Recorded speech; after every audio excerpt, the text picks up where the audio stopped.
How's everybody doing out there? Welcome to episode 9 of What Have They Done to Our Sport?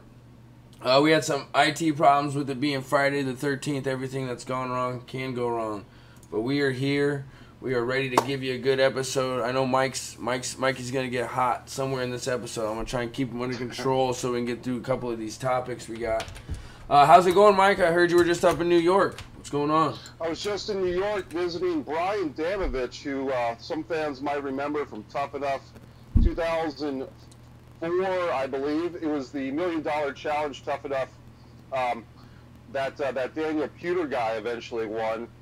The Miz was on that series, and so was Ryback. In fact, my new buddy Brian Danovich actually wrestled Ryback in Ryback's first ever pro wrestling match.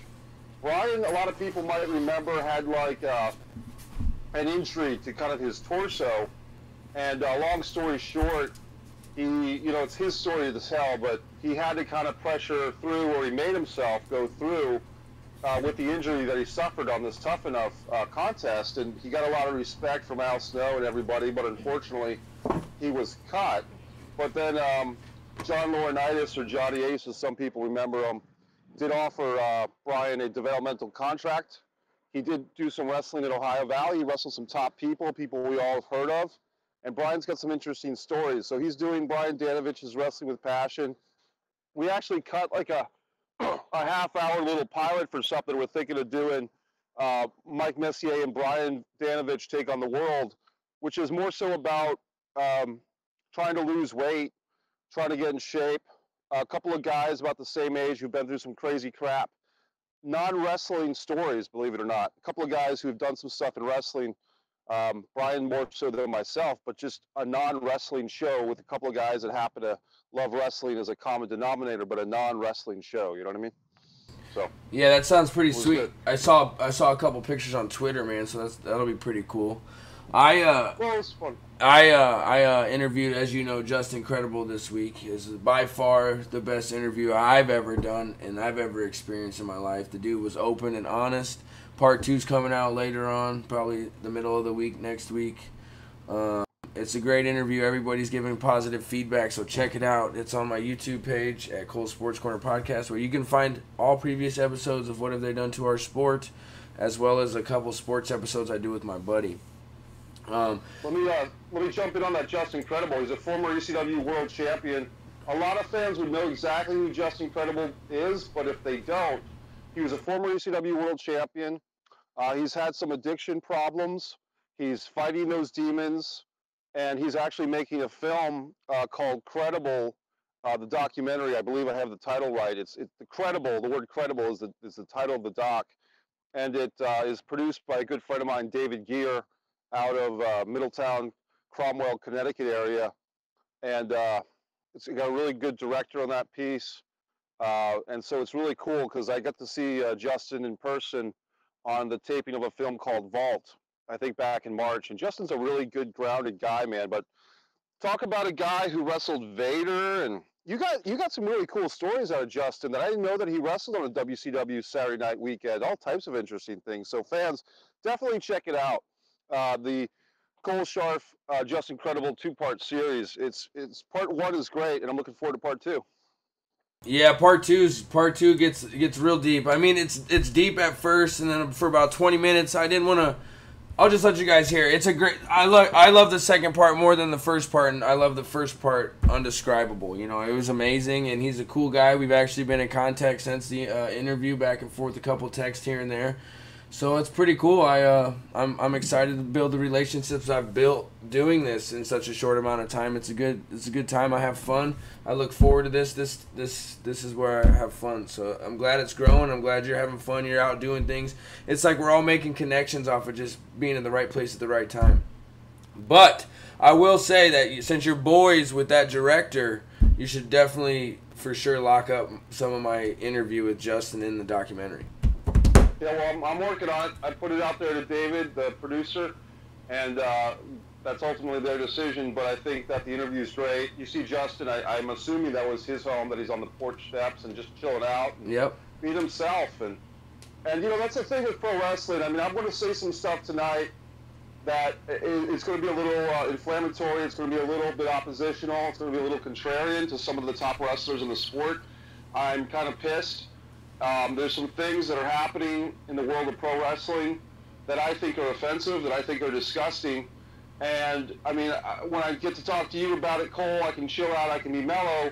But when I'm online and I'm kind of sharing some of this information about stuff that I find reprehensible and disgusting, and other fans just want to smile and smirk it off, it does make me wonder what the fuck have they done to our sport, to be quite frank with you.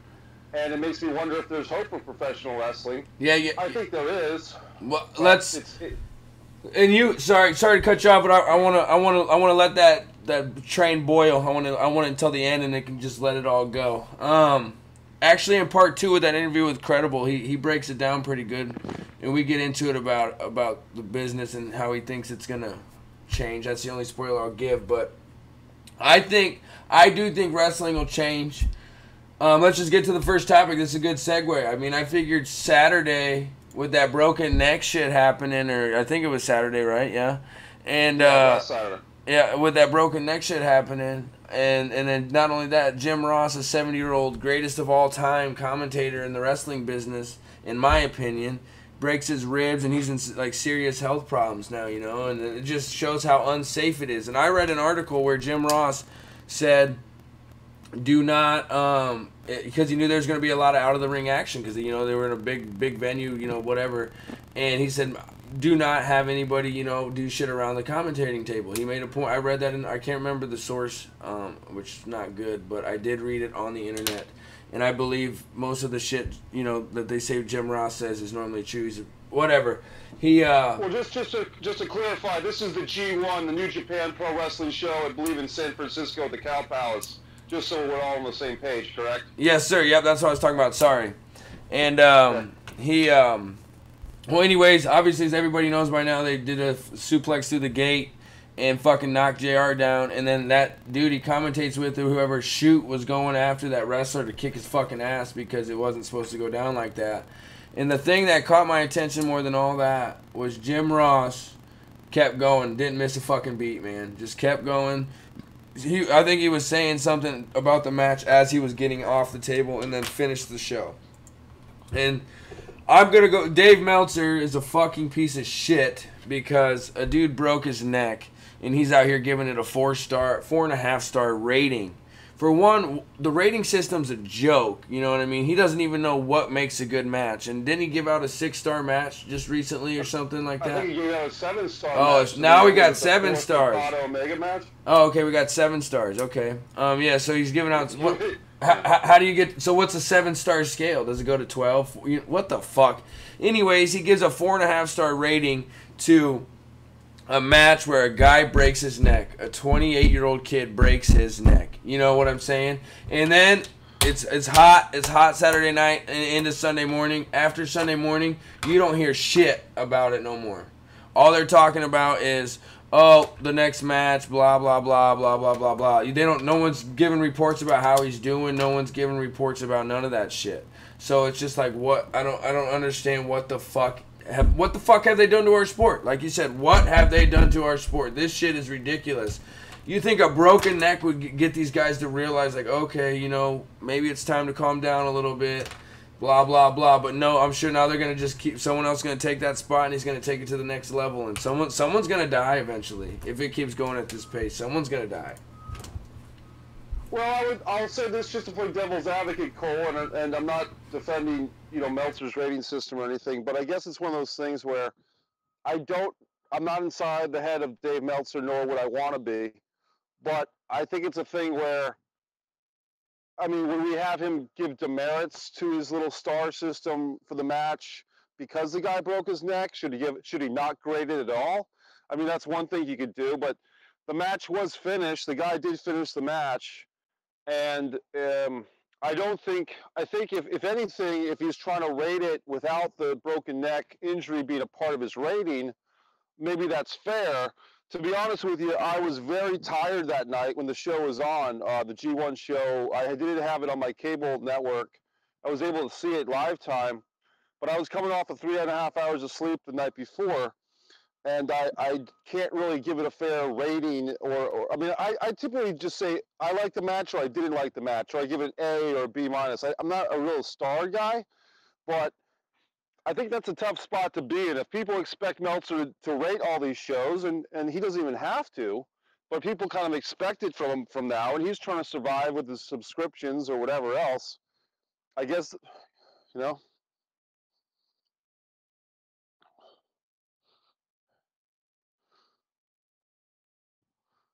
Don't get me wrong. I would hustle it too if I had it like that. But my thing is explain what the star rating is. Explain what makes this the form. You know what I'm saying? Oh, it excites. No, explain it star for star what the fuck it is, and have a top somewhere. Now you got a 7-star match. Well, I mean, that's all I'm saying. I get it. I do the same thing, but I mean, I'm gonna just keep going because since we're talking about G1. Cody Rhodes and Kenny Omega had a good match. I'm sure he probably gave him a 7-star match. I don't fucking know. And well, you know, I'll say this about Cody. No offense to Cody. I mean, I think the best thing about Cody Rhodes is his wife, and that's actually a compliment to him. Yeah. Good for him, because she looks like a real cool person and beautiful, obviously, and she loves wrestling. But Cody looks a little thick in the flanks, the side of the belly, so to speak. I mean, he looked more like his father than he ever has before in the belly. And that's not an insult. I'm just saying, maybe he's got to work on his cardio a little bit. But honestly, a lot of things that we both kind of bonded over, you know, Vince Russo and so forth. We don't have to go there again, but with Cody kind of putting that, you know, spotlight on Vince Russo, there's just a lot of things in the wrestling business. Cody's a part of the issues I have right now. You know, and there's some good wrestling out there, guys. But what's really bothering me, Cole, and why I wanted to do this emergency show on location, so to speak, is because I honestly do feel that some of the best athletes, performers, wrestlers, whatever you want to call these guys, some of the very most gifted guys are misusing their talents. And maybe you can point to this suplex breaking the guy's neck as part of that. Maybe you can point to the Young Bucks super kicking a 9-year-old kid as part of a birthday celebration as part of that. But some things that I've heard about for about a year and a half on other, you know, podcasts, and I'll give them credit when we get there, but some of the things going on in pro wrestling are bothering me.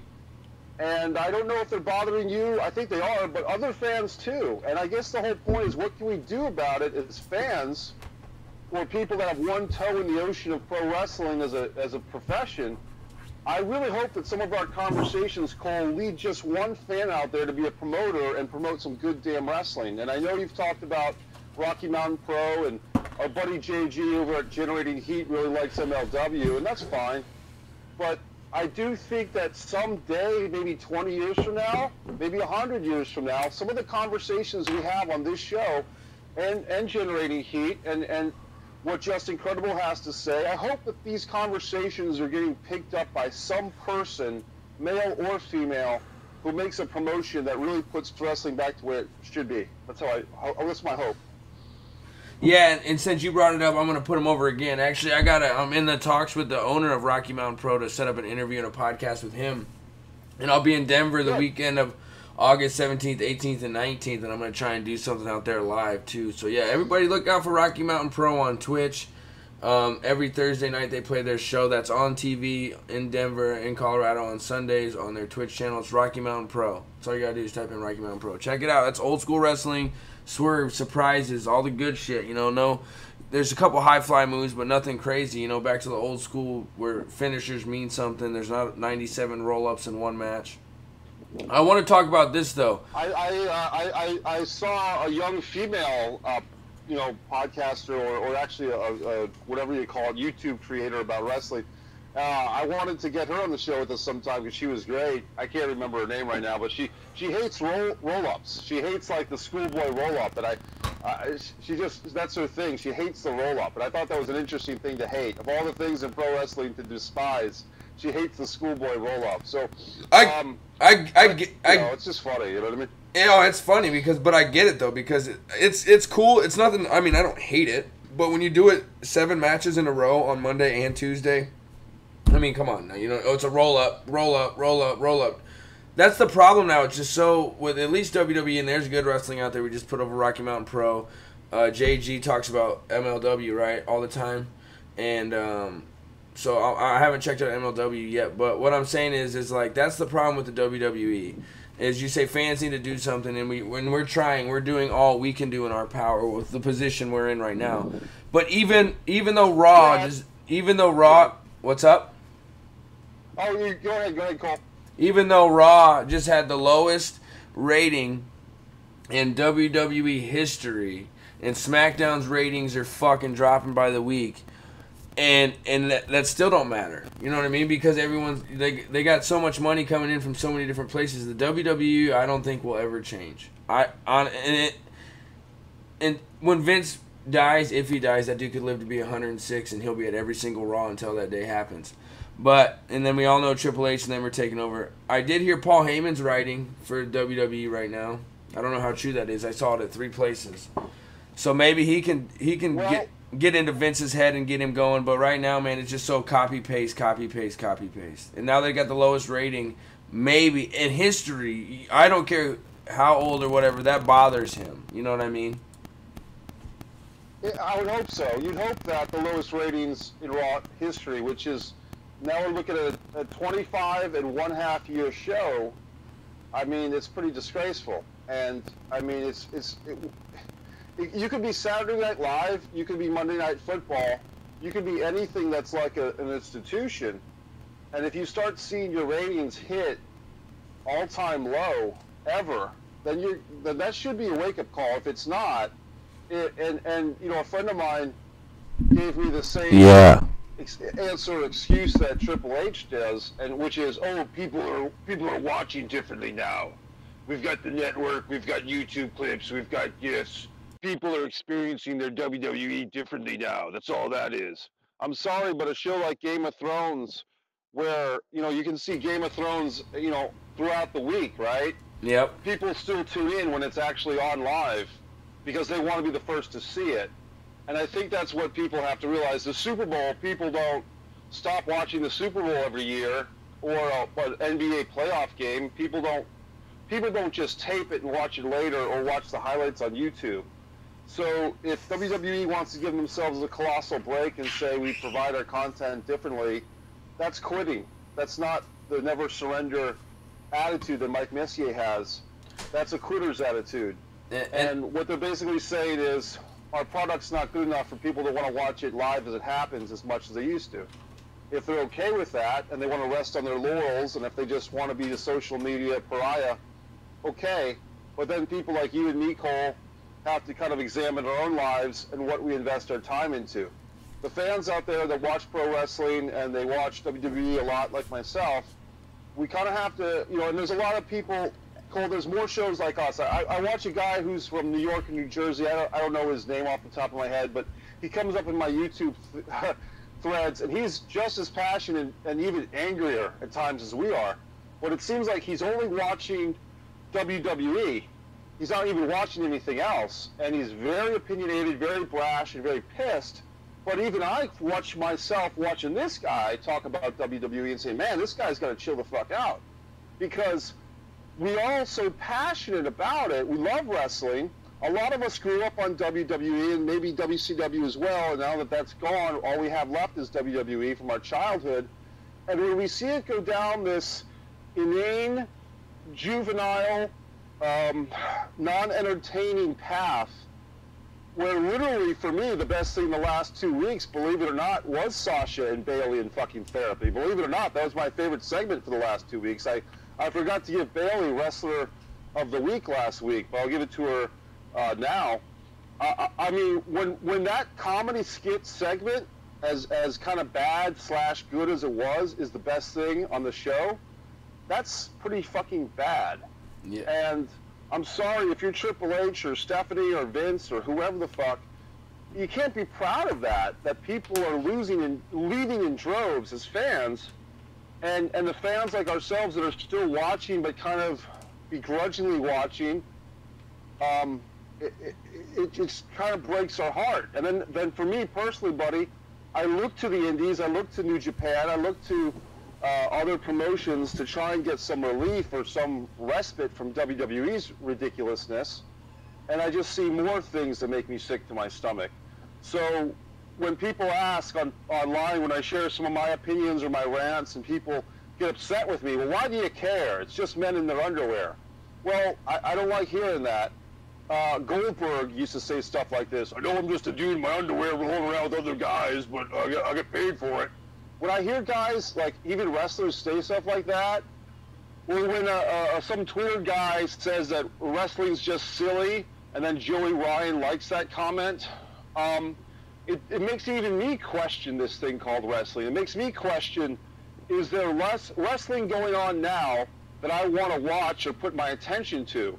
It makes me question my life as a wrestling fan, and that I've defended this thing from people because it's becoming deplorable. It's becoming disgusting. Evan Ginsberg just had a movie called 350 Days just come out nationwide last night, and even he's getting disgruntled, and he's been disgruntled. But it doesn't mean that he stops loving wrestling. It's when you love something so much and you see it go down the path, like when you see a kid from high school who is the high school football captain and he becomes a heroin addict. That's what wrestling's become. It's the former high school prom king who's the heroin addict who lives in the gutter, and everybody's ashamed of him. That's what pro wrestling is right now. Yep. And I'm going to go back to the beginning of what you said, and then I'll work my way through it. You brought up the Super Bowl, Monday Night Football. They have the lowest rating in Raw history, and the football season hasn't even started. So what's going to happen when Monday Night Football's back, and you think motherfuckers are going to watch WWE Raw over a Monday Night Football game? By the way, while we're saying it, my Jets play Week 1 Monday night against the Detroit Lions. First Monday night game of the season, so I had to throw that in there. Anyways, I'll get back to it. When the NFL season starts, bro, this shit could drop down below 1.5 million viewers. And then all those new TV deals, I mean, people have already speculated on that. Those new TV deals they started are I mean, obviously once you sign the contract, you have to live with it, but I mean, it's kind of bad going into those business deals in 2019 with these horrible ratings as your template. You know what I mean? Yeah, and then like I want to jump back into one more thing I said earlier about Paul Heyman writing. If it's true, I wish that they would let him take over the writing room and bring in the guys he wants to write. Well, I'll be honest with you. I mean, as we talked about a couple of episodes back with the mass transit incident, I guess I'm just not a big a fan as Paul Heyman personally. I do like what he did with ECW, but he still owes a lot of those guys money, and unfortunately, I pointed this out today on Twitter too. A lot of those guys that Paul Heyman owes money to are fucking dead. You know what I mean? And I maybe that's a brash statement, but a lot of guys did these U-shoot interviews and all these kayfabe commentaries, and a lot of guys were saying that Paul Heyman owed them money.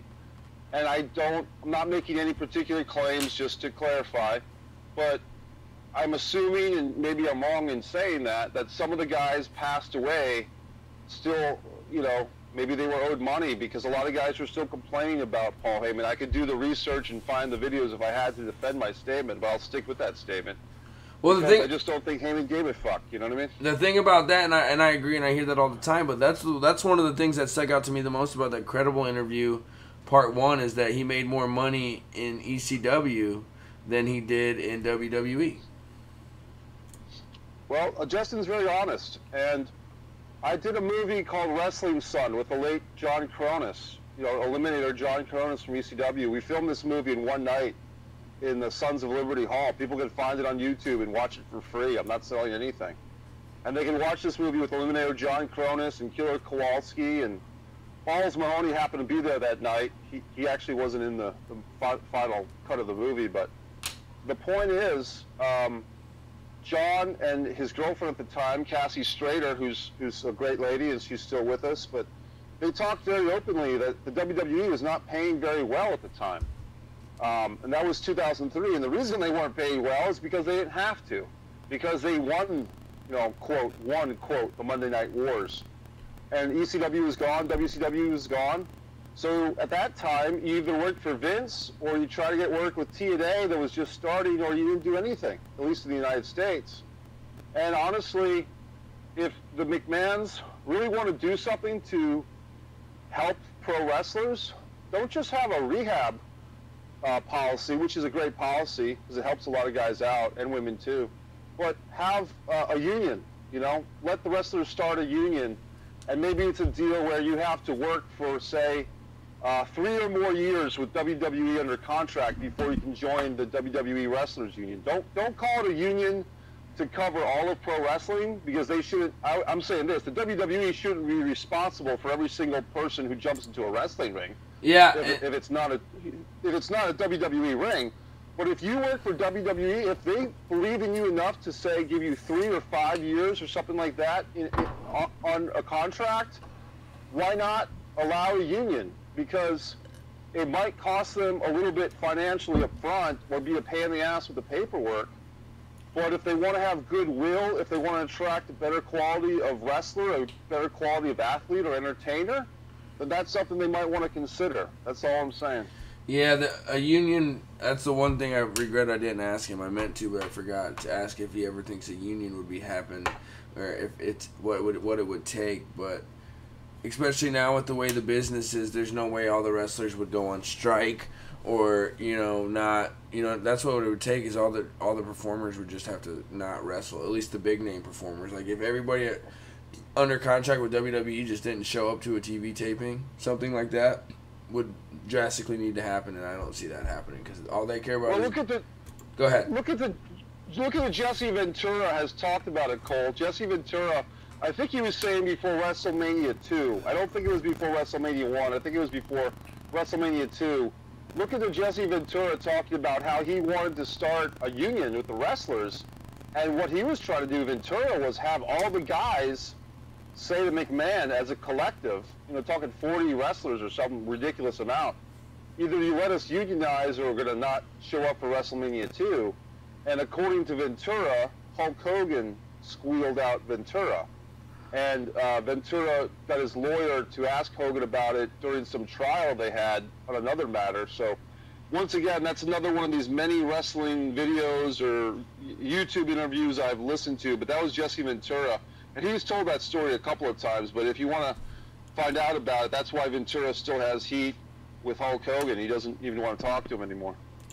That's crazy. We'll have to get into that a little bit more later on a different episode of What Have They Done to Our Sport, where you can find live on Twitch sometimes. We'll give some of the episode live on Twitch, on YouTube, at Cole Sports Corner Podcast. We're growing daily. Every episode's getting better. This is an emergency episode. Mike's got some shit he wants to get off his chest, and we're just building it up. We're slowly building it up. We're going to get there, though. I want to talk to you about what happened to me 2 days ago. Okay. I got in a car accident. I didn't have my seatbelt on, so I'm going to stop right there for this part of the story. Wear your seatbelt. I will never ride in a car without my seatbelt on again. Because that accident was unpreventable. I was at a stop sign, and on the left of me where the stop sign was, there was a big ass van and a big ass truck, so I couldn't see the oncoming traffic, and the speed limit was 35. This girl had to be going 45, 50, And anyway, I looked both ways. I pulled out and fucking basically she T-boned me, but I had an 06 Trailblazer. My car's made out of steel. Her car's made out of, fiberglass or whatever they use for the cheap shit nowadays.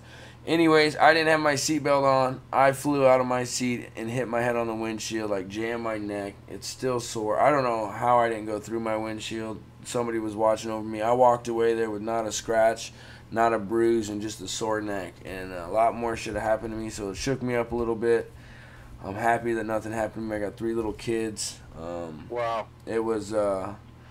It was crazy, but I will never get into a car again without a seatbelt, man. That's for sure. Her car was totaled. My car's totaled. She walked away without injuries as well, which is even crazy. But she had her seatbelt on, luckily. But she jammed her wrist, but all her airbags went off. None of my airbags went off, so apparently they didn't work anymore. But I'm probably glad they didn't, because they say it's worse if you don't have your seatbelt on and your airbags go off. So I'm grateful. I'm enjoying life and looking at it. I'm slowing down. I'm not, go now. You know what I mean? I'm just being grateful. Also, fuck it. It's Friday. I amazing thing happened to me. I said I have 3 kids. I'm fighting for custody of my daughter right now. Right. And I had a great day in court today. Father's rights is something that gets overlooked in America, and somebody needs to say something about it. I'm going to use my little itty tiny teeny weeny platform that I have right now to do it, because hopefully it catches on and somebody else does it. But it's a joke. I've spent $4,000 on a lawyer in less than a year just to try and see my kid, a kid that I created, just to be able to be in my kid's life, and the mother spent $0. That's the type of shit that's going on in this fucking country. That's a serious issue. Let's figure that out. But I don't really have any other topics to talk about when it comes to wrestling. Do you? I mean, I want to get you. I want to get you to your. Well, first of all, let me just jump in. I do have some more wrestling topics, but I don't want to I don't want to talk about the legalities of your situations, except to say best of luck to you, Cole, and we're all behind you, brother. With the car accident thing, I would suggest highly, not just to you, but also to the other party, going to see a doctor or a chiropractor. I mean, I had a car accident years ago. I was hit by someone that was under the influence of alcohol, and I started seeing a chiropractor, and I can only just say that chiropractic services have really helped me out quite a bit. So on a serious note, health-wise, you may not feel anything right now, but if you did jam up your neck pretty bad, a chiropractor,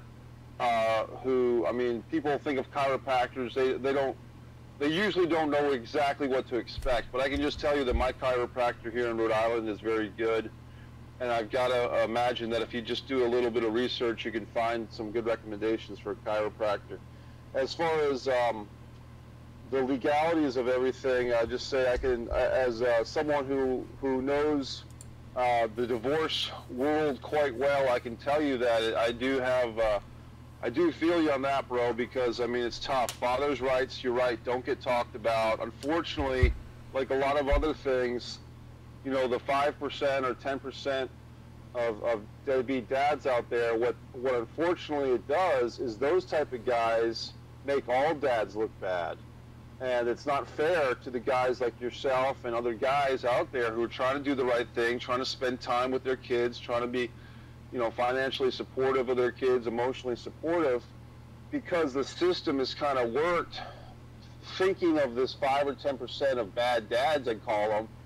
The good dads get screwed, quite frankly, and the court system is biased towards the moms, and nothing against the moms either, because divorce is tough for everybody, but the dads do get, a lot of times, kind of the short end of the stick, or definitely get it. So it's tough, and it's not fair, and honestly, just to encourage you and your ex there, that the kids are oftentimes the ones in the middle because they want to please everybody, meaning the kids, and they don't really know what they're supposed to say or what they're supposed to do because they don't want to hurt anybody's feelings. So sometimes the kids are afraid to speak up, and even if, you know, the parents or a judge or whoever asks the kids their opinion, the kids are afraid to really say what they want to say, or they don't even know what to say, or they don't know what the words are that they should be feeling. So just divorce is a tough thing, everybody. So that's the one positive I have. It's not even really a positive, but the one thing that I feel okay about is that my daughter's only 1 year old, so hopefully me and her mom can get on the same page by the time she's old enough to know what the fuck's going on,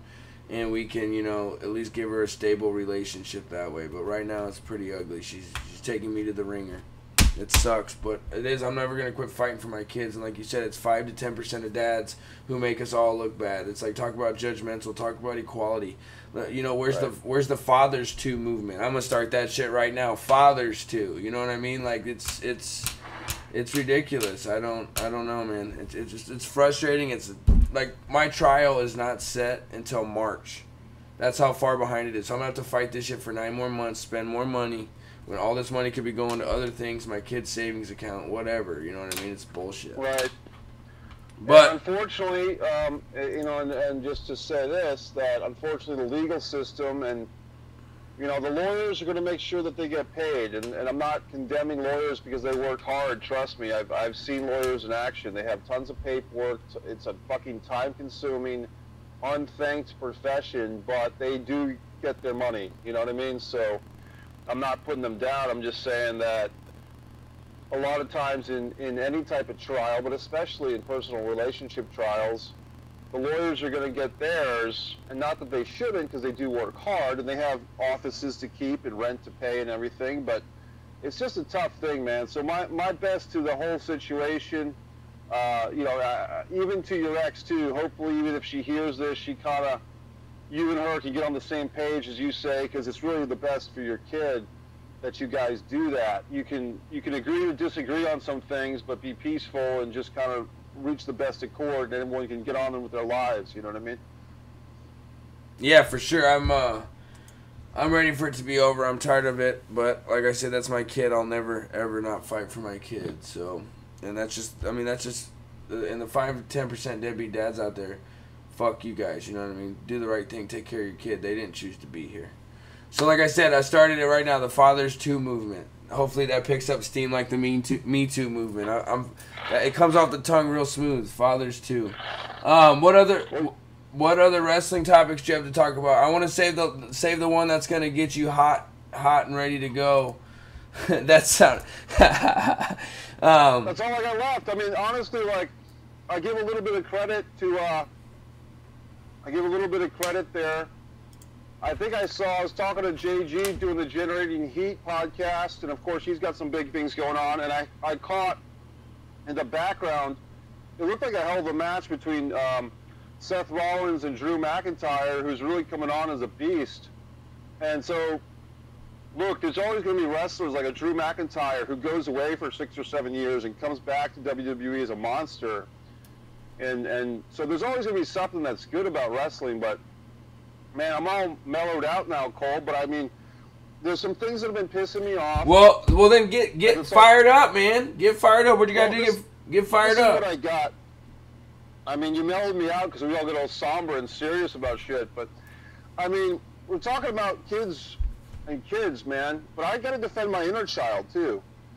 And my inner child loves professional wrestling, but my inner child loves good professional wrestling. My inner child loves competition in a wrestling ring that seems like a real fight and not a circus act or a parody or something that's cute. Wrestling shouldn't be cute. Professional wrestling should not be a spectacle in that it's a parody act. And this pain and this sadness that wrestling's become a fucking clown show, you can rest it on the fucking desk of Vince McMahon. Hulk Hogan's Rock and Wrestling Connection. Literally making wrestling a cartoon.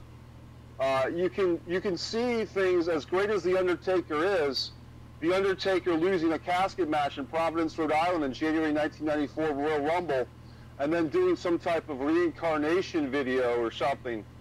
I mean, there's a lot of things going on in wrestling now that if you want to do the lineage, guys getting their necks broken. Look at ECW, and as much as I enjoyed it, but the chair shots these guys took. So a lot of the ills and a lot of the ailments that wrestling fans are experiencing now, and the wrestlers are doing to each other or in a ring, it's not all their fault because they were raised in an environment that screwed things up. So I just want to put that out there. But the things that are bothering me, I'll start with the most innocuous. Dolph Ziggler is not a former WWE World Heavyweight Champion. Dolph Ziggler, on his Twitter page, it says, former WWE World Heavyweight Champion. But Cole, what's wrong with that? What's wrong with that? He's never been the World Heavyweight Champion. Right. Exactly. You got it. Tell Dolph that. The championship that Dolph had was the World Heavyweight Championship. And it gets confusing, and to me, this is an issue. Because Dolph had the big gold belt leftovers. He had what, Booker T as King Booker had. He had what Bischoff gave to Triple H on Monday Night Raw. He had that remnants of a WCW title that started on Raw, eventually migrated to SmackDown, and that's pretty much where it stayed. That's the title that Sheamus and Daniel Bryan had like a 19-second match at one of the WrestleManias 6 or 7 years ago. Oh, I remember that. People were hot. Dolph Ziggler was once awarded that title by Vicky Guerrero. She just gave it to him, and I've never even seen that part, that video. And then the big thing that people remember is the night after WrestleMania one year on Raw, Dolph beat Alberto Del Rio by cashing in the Money in the Bank. But that was for the World Heavyweight Championship. It was not for the WWE Championship or the WWE World Heavyweight Championship. So the point is, I brought this issue up because I think 2 or 3 weeks ago on Raw, it was a Seth Rollins versus Dolph Ziggler match, and Michael Cole said, I'm paraphrasing, but I'm not exactly quoting, but very close to saying this, Dolph and Seth, both former WWE World Heavyweight Champions, and I said, wait a damn minute, that's not accurate. And it's not about me dissing on Dolph, it's about me respecting the truth. If we can't respect history and the truth in professional wrestling, then people wonder why people think the Confederate flag is the Confederate flag. It's not. That's the Northern Virginia battle flag, the stars and bars. People get things wrong, and then they perpetrate that lie and that myth and that falsehood, and then that becomes the truth. So people ask, why does Mike Messier care if Dolph Ziggler was the WWE World Heavyweight Champion or not? It's the principle of the goddamn thing. If you don't know simple wrestling history from 6, 7 years ago, what hope does society have to have accurate history books? And I'm telling you, Cole, you can't imagine the excuses and the bullshit from people on Facebook and Twitter defending these inaccuracies. And people are attacking me as if I have an issue with Dolph personally, which I don't. I mean, I think he should have left the WWE and joined up with some other wrestling group or something, but that's his own profession. I just don't like the lies. And people's biggest excuse was, well, they merged the two titles. I guess Orton beat Cena in some type of the ladder unification match in 2013. The problem is, when Orton beat Cena, I believe is how it went down, that doesn't change the history books of the 11 or 12 years before that, does it? No, it does not. You know what I mean? Nope. Right. That's like saying Abraham Lincoln was the president of the Confederacy. Huh? Because he merged the two countries again, and so he was the president of the Confederacy. No, it doesn't make any goddamn sense, does it? Nope. But people just want to let it slide. These supposed wrestling fans, and I'm starting to question, Cole, if some of the people on Facebook are actually wrestling fans, and I know they'll be mad if they hear me say that, and maybe they won't even listen to this. But the thing is, you can't call yourself a wrestling fan and not have some shred of human dignity when it comes to the truth. And I know what they'll say. Oh, you're taking it too seriously. Well, fuck you. I always take things seriously. The next thing is, I mean, look, Joey Ryan is like the cancer, and all these things are spreading. So I'll just leave it at that, because I've talked about him enough. He gets enough airtime out of me and his dickplex maneuverings. But the Young Bucks, I never saw this video until recently. The Young Bucks super kicking a 9-year-old. It was some show somewhere. I wasn't there. But someone videotaped this incident. Or it's not an incident. This is a video. I mean, it's not the end of the world, but it's close. The Young Bucks in the ring with a 9-year-old kid, a kid who just turned 9, I guess it's his birthday, and his father. And long story short, and yes, I did hear this from Jim Cornette. So I know people don't like Cornette, or they do like Cornette, or Cornette hates our buddy Russo, and I get all that. But Cornette, to give him credit, and I always try to give credit, Cole, if I hear something from someone else, I'm not going to claim that I invented it or heard of it myself. Yeah. But Cornette's describing this god-awful situation of the Young Bucks doing an angle with a father and a 9-year-old kid, where basically they thank the father for bringing his kid to the show. They thank him very much, and then they turn heel on the father. They give a double super kick to the dad, which is kind of funny. But then the kid steps up for his dad and starts throwing these working punches to the Young Bucks, and they sell their working punches from a 9-year-old. Then something happens where, like, either the kid throws them into the ropes or they bounce off the ropes, and the Young Bucks double super kick the 9-year-old, and the kid sells it. Now, first of all, I'll give credit to the kid that he fucking had pretty good punches for a 9-year-old, and he sold pretty well. I'll give him credit. I'm not going to lie and say that he did it as best he could. He did pretty well. But why is this fucking shit happening in the first place? That's my problem. Yeah. I don't go to a movie and they stop the projector midway through and say, hey folks, we have a guy here with some acting experience. Mike Messier is going to come on in front of the movie screen and entertain you, everybody. You don't go to a play on Broadway, go see Cats, the musical Cats, and they stop the show and say, hey folks, we've got some people from Kansas City, Missouri, these nice housewives with their manja tournament came in to see Cats tonight. We're going to have these extra large cat suits for these women to squeeze into, and they're going to play in the second act of Cats tonight. You don't go to a baseball game and they start putting fans and hot dog vendors on the field. I mean, we saw what happened with Eric Koulos, with New Jack, what happens when you put an underage kid in the ring. Yes, sir. So my point is, and Damon Campana, a watcher of all our shows, told me, he said, yeah, this is dangerous shit.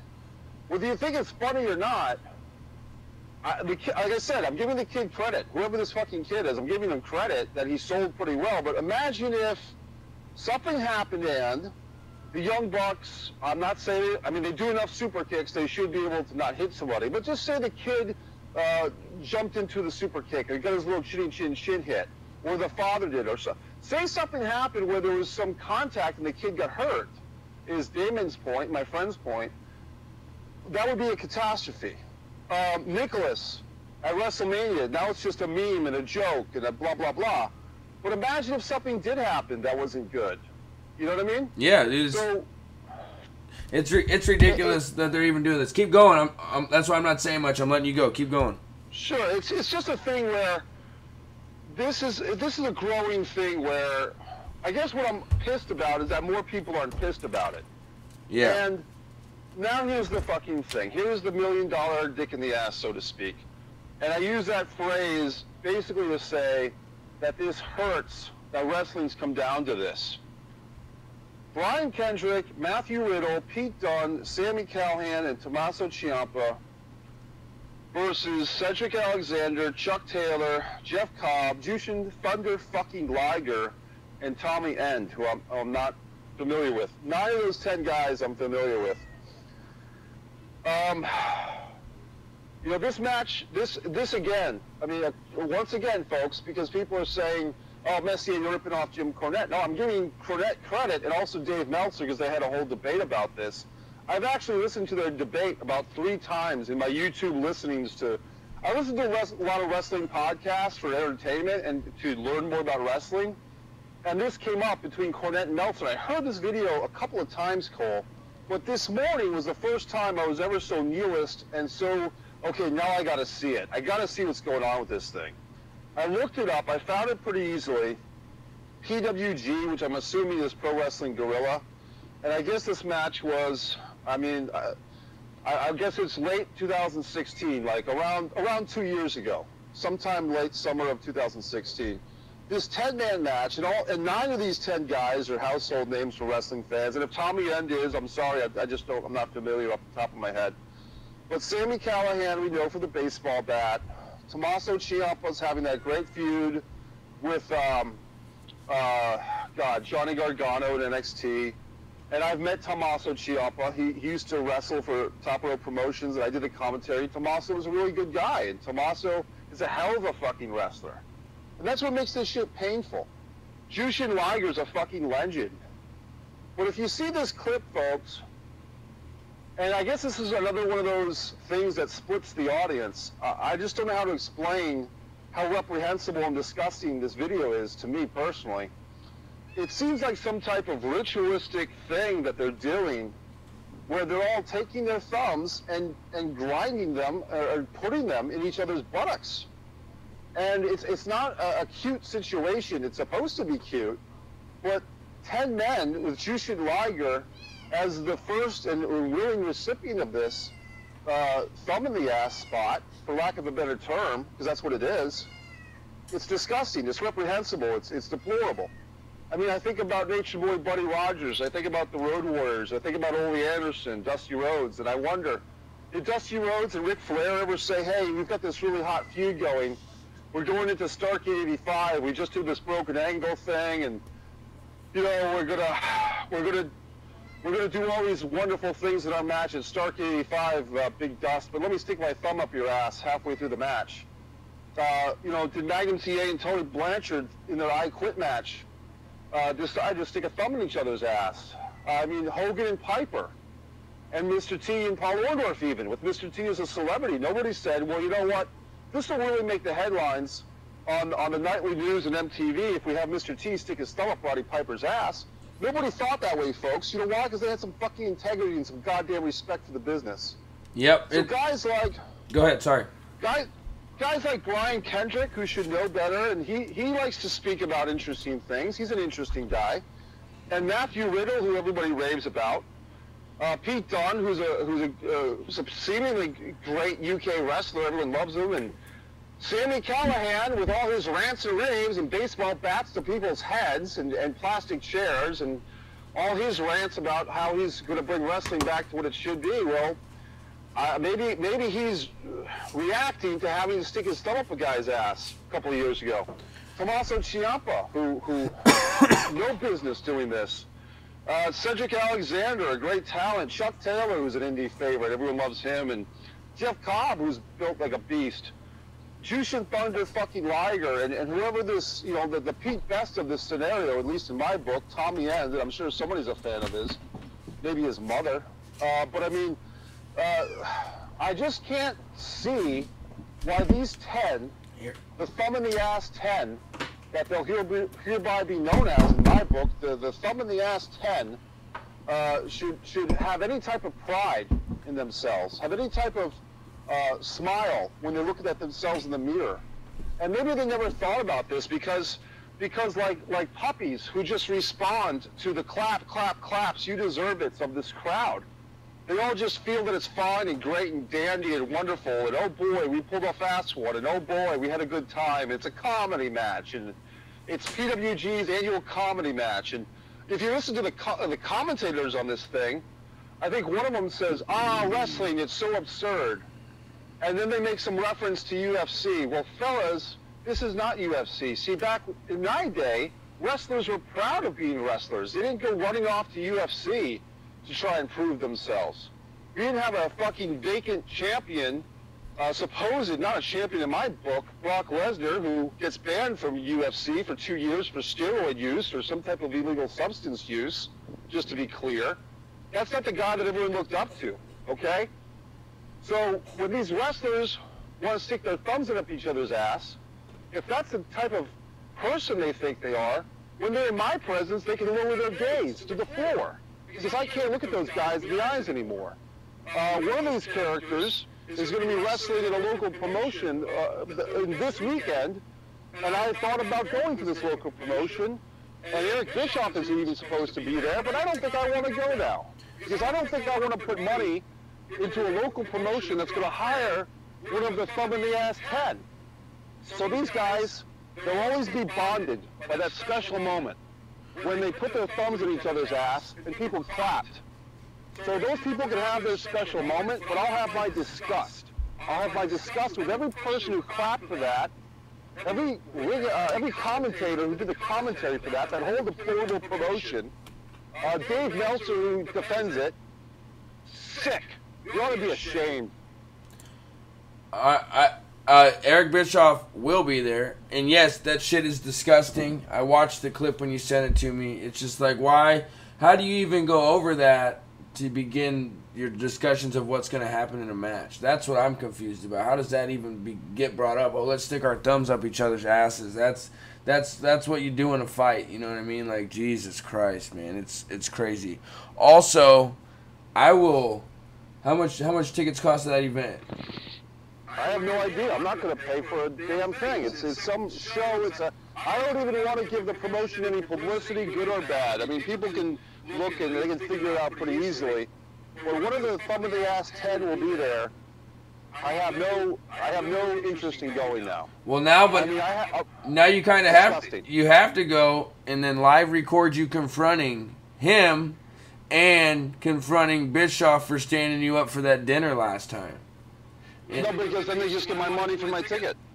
And then they just smile and laugh it off. Oh, you're the thumb in the ass 10 guy. Oh, yeah, blah, blah, blah. Look, see, this is the bitter trap, Cole, and I'm not going to fall into this bitter trap. We complain about wrestling. We say, what have they done to our sport? But for me to go to this show and just tell one of the thumb in the ass 10, hey, man, I didn't appreciate that spot. I didn't appreciate you spitting on the grave of Frank Gotch. I didn't appreciate you spitting on the fresh grave of Bruno Sammartino and the fresh grave of Vader with your thumb in the ass 10 routine. I didn't appreciate you bringing Jushin Liger into this madness. I didn't appreciate Jushin Liger dancing around like a robot. And all you guys flipping around and all the fans cheering. But the thing is, I don't have to go there into some hot venue without air conditioning to sit around a bunch of guys in T-shirts in the middle of the hot summer and spend more money on wrestling and try to take this thing seriously when these guys don't take it seriously themselves. See, that's the brutal trap, Cole. The brutal trap is this. We want to make this thing better, but people just say, oh, yeah, well, you know what? For instance, when I did the whole thing about the women not competing in Saudi Arabia, and people actually suggested this to me, Mike, why don't you buy a Sasha Banks t-shirt on WWEshop.com? Are you fucking kidding me? How much am I? That's the most stupidest thing I ever heard. What kind of solution is that? The WWE is not allowing their women athletes to be equal. So you should buy a t-shirt of one of their women athletes. 90% of those monies probably go to the WWE, which means Vince and Stephanie and Triple H, and maybe Sasha, in this case, gets 10 cents or 20 cents. So that's the thing. People say, a couple of years ago, 3 or 4 years ago, a friend of mine would say, well, I don't watch the main roster anymore. I just watch NXT. And I said, Moro, buddy, that's your same dollar in Vince's other pocket.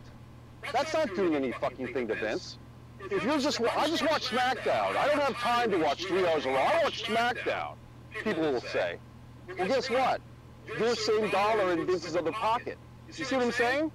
So for these fucking guys, this thumb in the ass 10, I'm not going to go confront him.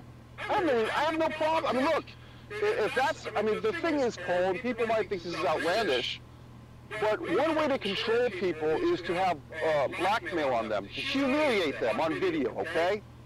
So when these guys are kind of pressured, if they were pressured, to do this thumb in the ass 10 spot, the problem is, now that's on video, now this promotion always has something on them. Wrestling's absurd. Here's the thumb in the ass 10. All these guys try to do something with their lives, they'll always have this video floating around against them, and people like me will bring it up. So they try to move on with their lives, but they always have this PWG has got something on them now for the rest of their careers. It's like women who pose for nudie magazines or for pornography when they're young, and then their acting career. Look at the Vanna White. Look into the woman that was the first African-American Miss America. Okay? They'll always have something on these guys now because they were pressured. I hope they were pressured for their sakes that they can just voluntarily do this damn thing. Brian Kendrick, a former WWE SmackDown Tag Team Champion, what the hell is he doing this thing for? Sami Callihan, Mr. Baseball Bat to your eyeball socket, what's he doing this thing for? And people, I shared this video a few times today, and people say, oh my God, what great wrestlers these are. These guys are a Hall of Fame cast. Well, maybe they had to sell their fucking soul to the devil like Charlie Daniels in fucking Georgia in order to get this prestigious careers that they all claim to be having or are having. To me, I wouldn't want to be a person who is involved in a thumb in the ass 10 spot. They can have it. Jushin Liger, you think Brian Pillman would be proud of you, pal? You and Brian Pillman doing wonderful things in 1992 in WCW for the Junior Heavyweight Championship. The first ever Nitro match, Monday Nitro, was Jushin Thunder Liger versus Brian Pillman in the Mall of America. You think the spirit of Pillman is with you on this? I don't think it is. I think it's with me. Deplorable. Deplorable and sick. They all want to be ashamed of themselves. They all want to look in the mirror and punch the mirror and break up their fists and get bloody knuckles out of self-shame for what they did. I don't care if it was 2 years ago. I just brought myself to watch this crap today. That's why I'm pissed. They all want to be ashamed of themselves. Disgusting actions. Yeah, I mean, I'm speechless. I mean, you pretty much say it all. There's, I agree with every word you're saying. It's just like, what the fuck are, what, I mean, what? I can't say anything. Like, it's just, I don't fucking get it. I don't understand how, like I said, how do you even come up with that idea? You know what I'm saying? You know it was discussed, then they went through with it. That's the, you know, I could get joking around about some shit like that with the boys and shit, but to actually do it in the middle of a fucking ring at a show in front of fans and then the fans clap for it, just, oh, man, it just shows, what have they done to our sport? What have they done to our sport? They've ruined the damn thing. That's what they've done. I guess, just to answer your question, according to Meltzer, Mr. whatever the hell he is, that this spot was something they do as a tradition. It wasn't just a one-off. This was like the second or third year that they did it. And the big query of the evening was, the big buzz was, the wrestlers didn't want to ask Liger to do it because they thought it'd be disrespectful to Liger's legacy for Liger to do the thumb in the ass spot. But Liger insisted. He wanted to. It's just so deplorable. It's like Mick Foley, okay? Mr. Hardcore, Mr. 20 years off the cell. He wants to sell Joey Ryan's dick suplex. I'm sorry, Nick. All due respect, okay, because I do have a respect for Mick Foley, but you shouldn't be selling Joey Ryan's dick fucking suplex. I just don't like that either. And people want to say, oh, come on, Mike, it's just wrestling, it's just silly. Fuck you. Fuck you people who say that thing. That's deplorable. Deplorable and sick. Ric Flair busting his head open for 30 years is not silly. So people have no respect anymore for anything.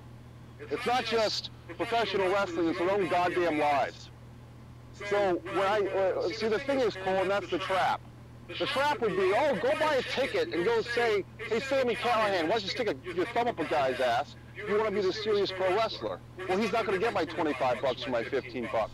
For me to say that to him. He can do his thing, I'll do mine. You see what I'm saying? I don't care. Yep. They've broken me, Cole.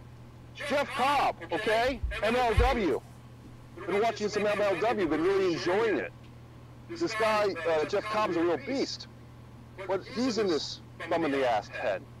It makes me sick. I mean, I'm looking at this talent roster. Now, Cedric Alexander, he's with 205 Live, right? He's a WWE guy. I think he might be the champion, or he was the champion, yeah. Tommaso Ciampa had that great match. I mean, I feel like my enjoyment of the Tommaso Ciampa, because I try, guys, I fucking try to give NXT a chance. I try to give Wrestling Today a chance. I watched the whole NXT Revolution, whatever the fuck, NXT Chicago TakeOver 2. And I watched Gargano and Ciampa, and I was enthralled. I loved that match. I was very proud that Tommaso Ciampa had wrestled in New England and was a top rope wrestling champion, and I get to meet him, and very proud of that performance on his behalf. Not that I had anything to do with it, but just happy that I knew the guy, happy that he's doing well, but that fucking rips my goddamn guts out when I see him sticking his thumb up Jushin Liger's ass. It's like those emotions that I felt a month or 5 weeks ago of territorial pride or happiness that this match is so good. Now it's all empty. It's all for naught. Not shit. And that's what these guys ought to examine themselves. They ought to look at themselves in the mirror and say, what the fuck is wrong with me that I have to go into a ring in front of 500 guys in some sweaty sweat box and stick my thumb up a guy's ass, have another guy stick his thumb up my ass, and then flip around like a fish. That's not a professional wrestling match. That's not Ole and Gene Anderson versus, Mr. Wrestling 1 and 2. That's not Steamboat and Youngblood versus the Briscoes at Starkey 83. I'm sorry, it's not. It's a different fucking thing. You're parodizing professional wrestling. You're parodizing what wrestling used to be and what it should be now. You're not professional wrestlers, you're jokes. You're horrible people. That's what you guys are. That thumb in the ass Ted. Are you proud of yourselves? You're getting it all out. I love it. This is some good shit. And like I said, I agree with everything you're saying. It's ridiculous, man. Like like you said, I know probably 7 out of the 10 of those guys on that list, and most of them are in the WWE right now. And it's just like that's what you need to do to make it to the next level, is stick your thumb up someone's ass. I mean, it's probably some type of indoctrination. It's probably some type of Kiss My Ass Club. Vince McMahon and his Kiss My Ass Club. Yeah. Hey, Steven Regal. Everyone respects Steven Regal, right? Yeah. First ever member of the Kiss My Ass Club. Wonderful. Great entertainment, Vince. Trish Stratus, ripping her clothes off, down on her hands and knees. And then 15 years later, when we can't market that anymore, we're going to market women's empowerment, women's revolution, women's evolution. Except when we go to Saudi Arabia, then we'll leave them all behind, right? So all these wrestling fans that want to believe in the Santa Claus of Vince McMahon, where now they want to celebrate because New Japan and Ring of Honor are going to Madison Square Garden. That's the big news of the goddamn day. Fine, let's see what happens. Maybe a little competition will be good for everybody. Maybe it will, maybe it won't. But I just don't know. Let's just hope nobody breaks their neck at that event. Well, look, here's the thing.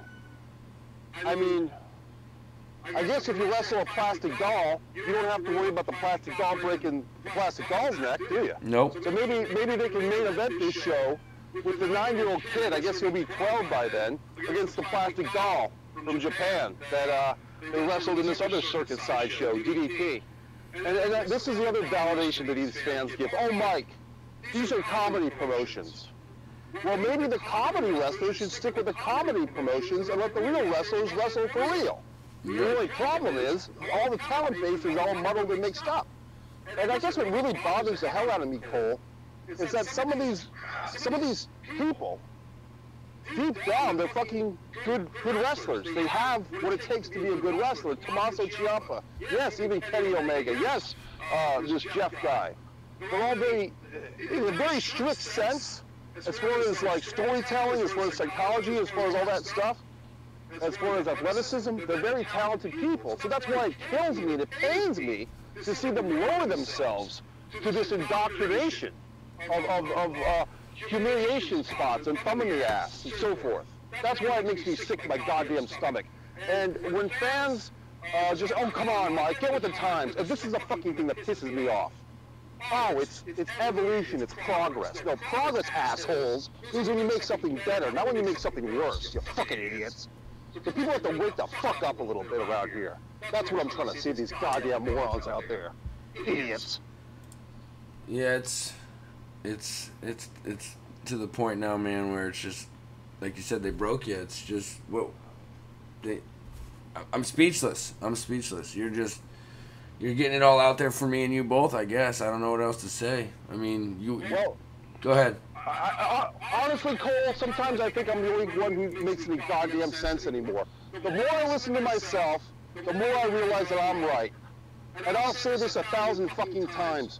Would you rather listen to a million liars or one truth teller? I'm telling you people, for anyone that's listening, they're ruining professional wrestling. They're ruining a lot of things in the goddamn world, okay? One of the things is wrestling. We can talk about food. The food supply is being ruined. We can talk about a lot of goddamn things. But as we're talking about wrestling, what have been done to our sport, and our sport is fucking professional wrestling, they used to call it the sport of kings. The sport of kings! Do you see any kings anymore? I see a bunch of jesters. I see a bunch of jesters with thumbs in their ass and plastic dolls and a bunch of bullshit. You all ought to be ashamed of your goddamn selves. That's the truth. That's the facts. They're fucking deplorable. Deplorable. Yep. I mean, you got more? You keeping it going? Feeling better? What else can I say? I mean, I guess the only thing to say to this is, Cole, all I can say is this. The problem is, it's not like, you know, if they did some, I mean, look, for Christ's sake, back in the day, they wouldn't have thought to do this stuff. But if they had, and nobody videotaped it, you could get away with it, I guess. The problem now is everyone's got a smartphone, everyone's got a fucking phone, a camera. So you can't do this stupid shit. So maybe this generation of wrestling is lost. It's like the steroid era in baseball. All those guys are just painted, okay? So this current crop of wrestlers are just ruined. They're ruined! So for the next guys out there, the next young guys out there, guys who might be in wrestling camp now, maybe have never even wrestled a match. There's some young kid watching this goddamn video. They say, why is this guy so angry? Well, do your research. Watch your Starcade 83s, okay? Watch your Dory Funks with Jack Briscoes. Learn. Read the books about professional wrestling the way it should be. Never mind this crap you're seeing now. Maybe there's hope for the next generation, okay? There's always hope. I hope. I hope there's hope. Maybe these young guys can watch and learn some of this stuff from not the shit they're seeing now. Watch some of the stuff, the good stuff. Enrich yourselves, enrich your lives. So 10, 20, 30 years from now, you can say that things came back around. Maybe you have to hit rock fucking bottom. Maybe you have to blow this whole thing up, metaphorically, and say that this whole thing, all these wrestlers now are a joke, they're shameful, they have no pride, they have no sense of manhood. And maybe 15, 20 years from now, some kid watching this goddamn video, maybe you, Cole, will be running a wrestling promotion where integrity and values and good storylines are presented without thumbs in the goddamn ass. All you guys who stuck the thumb in the ass, 10, you're ruined. Your careers, they're just tainted. I don't know what else, I'm sorry to say it, because there are a lot of talented guys in that list. But it makes me fucking sick. You guys have ruined your careers, 10 Omega wrestles dolls, young bucks wrestle children, and I don't know how people can appreciate it. It makes me sick that the fans aren't sick, okay? The fans haven't hit the rock boiling point that I have. The defenders of this. And I guess some fans have already left a long time ago, maybe with Katie Vick and Triple H, okay? Maybe that's when they left. I mean, it's deplorable. Sick. Yep, I agree. I agree 100% with you. It's the only good thing is, like you said, it needs to blow up, and with them having the lowest ratings ever and all this shit. But the only problem is then with WWE struggling, all these other companies are fucking doing better. You know, like All In selling out, fucking this New Japan. Someone else is in Madison Square Garden. That don't ever happen. So, I mean, you're sticking thumbs up each other's asses. I mean, that's. I don't want to get you hot again. You need to take a couple deep breaths, calm down a little bit. I don't know what the fuck's going on, man. That's the type of thing that cults do when they indoctrinate new people. Just so you people know, when cults get new members, they make them publicly humiliate themselves in off-kilter sexual manner in order to indoctrinate them into a cult. Just putting that out there for you fucking idiots, you morons. That's unbelievable. Unbelievable. Unfucking real. What do you think the Kiss My Ass Club was? Yep. Sexual humiliation in public in order to manipulate people. Unfucking real. Unreal. Disgusting.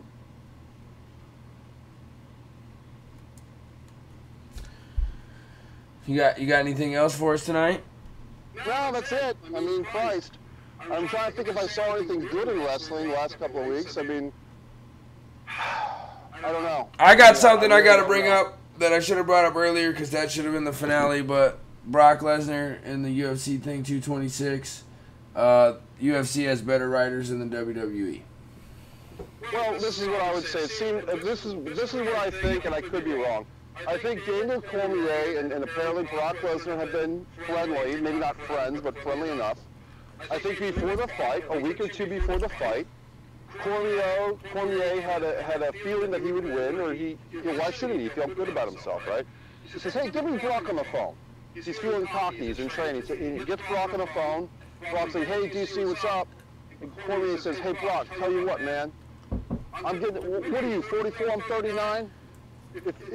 If I beat this guy in my big UFC fight, I'm going to call you out. You make sure you're there. Come into the cage, give me a shove, and we'll work things up for a big fight. So what I'm saying is, I'm not saying the fight was fixed. I'm saying that Cormier probably invited Brock to do business with him before that happened. I don't think that was 100% spontaneous. The way that Cormier kind of commanded the cage, so to speak. Yep. Listen to DC, listen to okay, I listened to you. But it's like, it seemed very, if DC had lost the fight, I don't think it would have happened. I think that Cormier had to win the fight that he was in, but then he won it legitimately. But I'm just saying that I think he and Brock had that predetermined to do business, because honestly, when guys get to be 39, 40, whatever the fuck old, they want to cash in on some big money fights before they retire. Why shouldn't they? So I'm not holding it against him, but people know I'm not a Brock Lesnar fan. I think he's another guy who doesn't love wrestling, who doesn't defend his champion. They're going to do a whole thing of that today with people. People defending Brock Lesnar. And I just can't. I just can't. Yeah. I mean, AJ Styles has the Bruno belt. I was talking about Dolph Ziggler. Dolph Ziggler had the defunct whatever the fuck title. AJ has the merged title, folks. So AJ is really your champion. AJ in the lineage of championships has what I call the Bruno belt. Buddy Rogers, Bruno Sammartino, Ivan Koloff, Pedro Morales, Stan Stasiak, Bruno Sammartino, Superstar Graham, Bob Backlund, Iron Sheik, Hulk Hogan, Andre the Giant for a day, Ric Flair, Randy Savage, Ric Flair again, Bret Hart, and so on and so forth. That's the fucking Bruno belt. That's what AJ has. Dolph never had that. Seth had the merged Bruno belt and that World Heavyweight Championship. So if people can't get their facts straight, if they can't get their championship lineage straight, what hope do we have as a society, folks? You know what I mean? Yep, I do. I hear you. That's when you just get to, hey, who cares? Have them all stick thumbs up each other's ass. It doesn't matter. It's silly. Fuck all of you. Unbelievable. That's what's good about football season coming, baby. Woo! Well, football's got its own issues. Yeah. Okay? And then I'm done. I'm tapped out. But football has its own problems, unfortunately. Well, we'll get on that. The number one problem with football is the commissioner. That's the number one problem. Yeah. We'll save that football shit for another episode. I'm down to talk football whenever you are. We can do a side. Doesn't even have to be what have they done to our sport. Shit. I'll have you come on the Sports Corner podcast I do with Anthony, my buddy Anthony. We're doing one Sunday. Maybe I'll have you come on if you're not doing anything and get your opinions on that shit. Thank you, man. This was the Mike Messier show tonight. I love it. It was amazing. You let people know how you feel, and people are going to hear this, and they're going to agree with you, and they're going to disagree with you, but that's all right. Controversy is good. So I agree with everything you said tonight. Sticking thumbs up asses is ridiculous. It should not be in any form of entertainment except for on Pornhub when you're looking for something like that. I don't know. I ain't got much else to say. Again, thank you, Rob, for saving the day at the beginning of our podcast. IT guy, Rob Stiletto.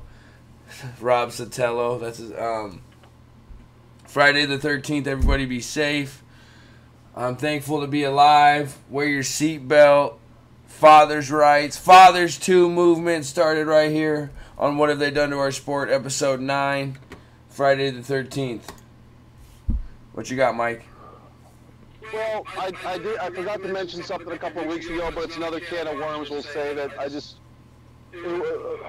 we did an episode right around I guess it was the 11-year anniversary of the Nancy Benoit, and the child's death, and then it's a horrible Daniel the son, a horrible situation. But we're a month past it now. But I did a video, if people want to watch it, thoughts on Chris Benoit, and it's just a situation that I didn't want to let that anniversary pass without mentioning it, just because time flies so fast, and it's a horrible situation, but I just want people to be open-minded to my opinion. I think there might be something more to it than what we were told, and all I can say is, none of us, at least me, we weren't there. We didn't see what happened. At least I don't have access to any type of police records.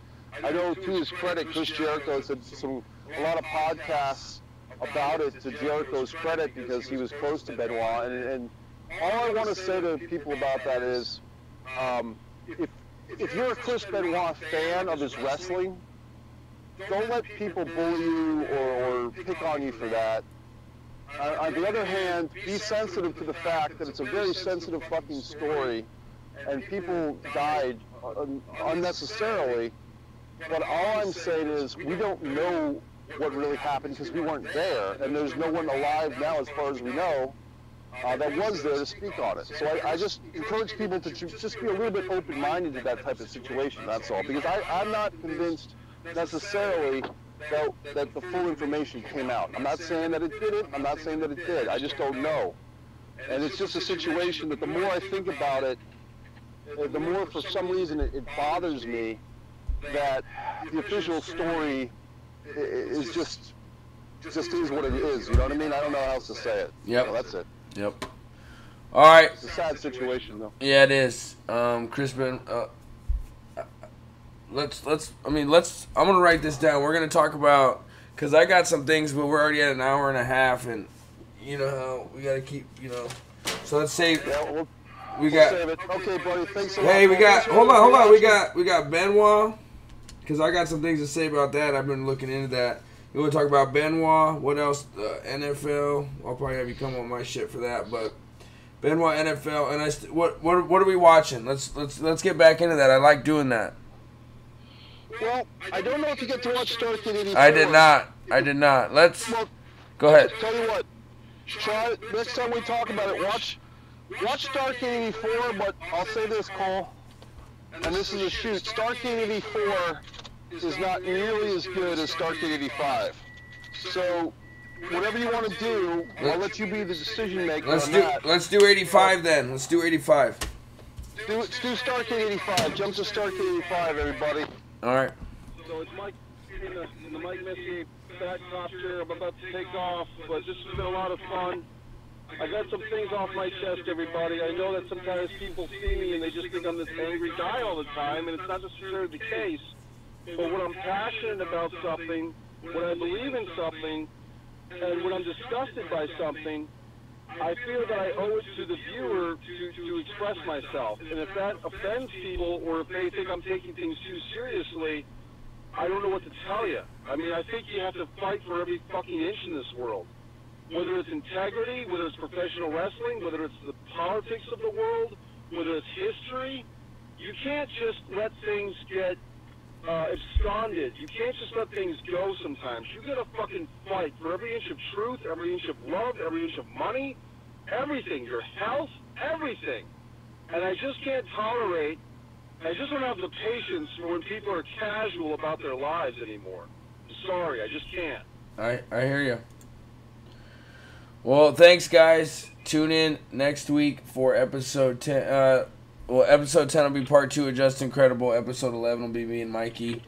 I'll give JG Generating Heat. Look out for that podcast. What else? You got any more shout-outs? Again, Rocky Mountain Pro, Twitch, Rocky Mountain Pro on Twitch, Old School Wrestling, Attitude Era Wrestling. I mean, obviously they don't have the same characters and shit, but they're getting there. It's that kind of wrestling. Storylines, promos, vignettes, fucking shit like that. So it's actually, good wrestling. I'm a fan of it. I really like watching it.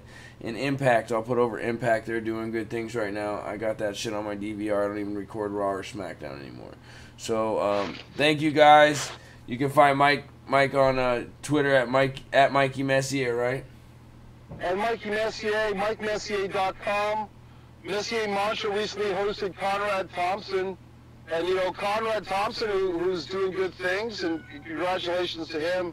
He's going to get married soon to someone very special to him, obviously. Do you know who he's marrying? Hey, do you know who he's marrying? Yeah, Flair's other daughter, Megan Flair. I wondered how this dude started pulling all these fucking strings out of nowhere in the podcast business, and then I figured it out. I think actually he met. I don't know for a fact, but I think he was friends with Rick, and then he met Megan. I didn't actually ask him because you know what? I figured that's his personal life and everything, and I didn't want to ask him about that. But if people want to watch kind of the yin and the yang of wrestling talk, everyone's favorite Conrad Thompson, and the guy that speaks the bitter fucking truth and puts people in their place, even everyone's favorite wrestlers, Mike Messier, then watch the Messier Mantra with Conrad Thompson. I called it Something to Mantra with. And it was a fun show, and so on and so forth, and I guess I just say this, I do want to think that there's hope for hope, but I do feel like we're in the steroid era of baseball when it comes to pro wrestling. It's just a tainted era for me, and if other people feel differently, if a guy in a bear suit, business bear with Cody Rhodes or whatever, if that's what turns people on, and political groups owning professional wrestling groups, and wrestling being a glorified circus sideshow, the bread and circus, you know what I mean? They fool you with the circus. They distract you with the circus while they poison your bread. That's what wrestling is in some ways now. It's very allegoric, but I'll just leave it at that. But you know how I feel about it. But watch Stark 85 and Mike cheer us both up. Yep, I'm ready. Again, thank you for getting all that shit off your chest right here on what have they done to our sport. Picking up steam, like I said, there's some big things in the works. He's working on some stuff behind the scenes. I'm working on stuff behind the scenes. I got some interviews I'm lining up that'll be coming out. I'm gonna work some new things in. It's getting bigger by the day. New subscribers daily. Subscribe, share, retweet, subscribe again. Make another account. Subscribe again. Thanks, guys. Right? Yep. Thank you, guys. We appreciate it. We're having fun doing this. It's getting better and better every week. We'll see you guys next time. See ya.